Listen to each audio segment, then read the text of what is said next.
پاکستان اور پاکستان سے باہر رہنے والے بسنے والے تمام احباب کو السلام علیکم جناب۔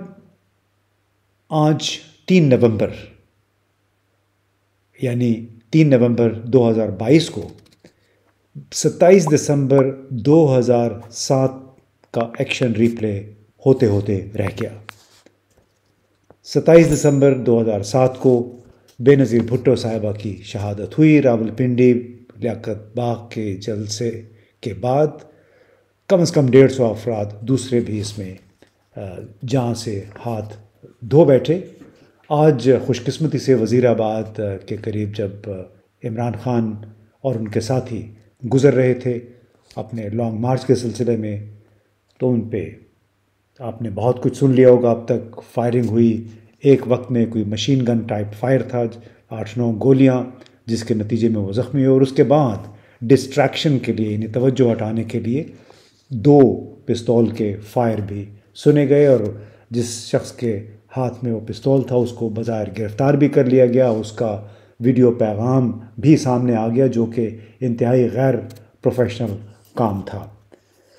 خوش قسمتی سے عمران خان جو اس حملے میں محفوظ رہے، پنڈلی پہ ان کو 1-2 گولیاں لگی ہیں، اور اس طرح 27 دسمبر 2007 کا ریپلے ہوتے ہوتے رہ گیا۔ میں بار بار اس لیے کہہ رہا ہوں کہ اگر خدا نخواستہ عمران خان کو کچھ ہو جاتا تو اس وقت نہ جانے پاکستان میں کیا عالم ہوتا۔ پہلے ہی رات گئے تک پشاور میں، لاہور میں، راولپنڈی، اسلام آباد، راولپنڈی کے جنکشن پہ، فیصل آباد میں بڑی دیر تک مظاہرے ہوتے رہے۔ لوگوں نے فوج کے خلاف، رانا ثناء اللہ کے خلاف اور دوسرے سیاستدانوں کے خلاف زوردار نعرے بازی کی، اور اس میں ان کا بنیادی طور پہ اکثر لوگوں کا یہ خیال تھا کہ یہی وہ لوگ ہیں جو فائرنگ کے اس قاتلانہ حملے میں ملوث ہو سکتے ہیں۔ ظاہر ہے کسی کو معلوم نہیں ہے کہ اصل مجرم کون ہے، لیکن بہرحال فوری طور پہ تو خیال انہی لوگوں کی طرف جاتا ہے۔ جیسے رانا ثناء اللہ بار بار عمران خان کو الٹا لٹکانے، مچ جیل کے مرچی وارڈ میں ڈالنے کی دھمکیاں دیتے رہے، اس کو دہشت گرد کہا، تو ظاہر ہے لامحالہ توجہ اسی طرف جاتی ہے۔ عوام کے البتہ غصے میں اس وقت مزید اضافہ ہوا جب محمد نوید نامی ملزم کا ویڈیو بیان سامنے آیا، اعترافی بیان، اور اس سے یہ تاثر اس نے دیا کہ عمران خان چونکہ اسلامی طور پہ، مذہبی طور پہ کوئی ٹھیک انسان نہیں ہے، لہٰذا اس نے اس کو ختم کرنے کا سوچا۔ بڑی ایک عجیب و غریب منطق اس نے پیش کی کہ گرفتار ہوا، 1 گھنٹے کے اندر اندر بیان آ گیا۔ دنیا بھر میں کہیں ایسے نہیں ہوتا، کوئی بھی پولیس یہ کام نہیں کرتی کہ بظاہر ایک شخص اپنے آلہ قتل یا پسٹل کے ہمراہ گرفتار ہوا اور ساتھ ہی اس کا ویڈیو بیان آپ نے جاری کر دیا، وہ بھی ایک ایسا ویڈیو بیان جو میل کھاتا ہے اس بیانیے کے ساتھ، اس دعوے کے ساتھ جو کہ عمران خان نے 1 ہفتہ پہلے ہی اپنی ایک تقریر میں کیا تھا۔ ایک خدشے کا اظہار عمران خان نے ظاہر کیا تھا۔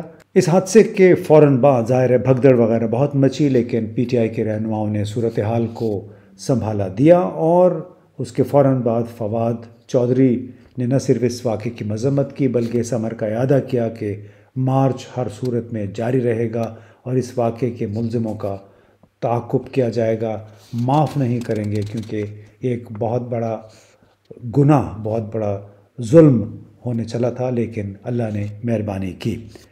اس کے بعد اسد عمر صاحب نے عمران خان سے ملاقات کی اور ایک اپنا ویڈیو بیان جاری کیا۔ آئیے سنتے ہیں انہوں نے اس ویڈیو بیان میں کیا کہا۔ بسم اللہ الرحمن الرحیم جی، سب سے پہلے تو میں قوم کو یہ بتانا چاہتا ہوں کہ ابھی ڈاکٹرز کے ساتھ، ڈاکٹر فیصل سلطان کے ساتھ تفصیلی بات چیت ہوئی ہے میری۔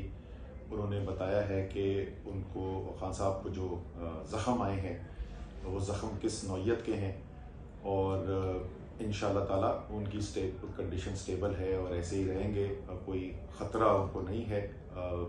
اس کے ظاہر ہے گولیاں لگی ہیں، اس کے پیلٹس لگے ہوئے بہت سارے، تو یہ کہنا مشکل ہے کہ وہ 2 ہیں یا 3 ہیں، لیکن ان کی ٹانگ کے نیچے والے حصے بھی لگی ہے، ہڈی پہ بھی چپ ہوا ہے، اور اوپر ران کے اندر بھی ان کو یہ گولی لگی ہے۔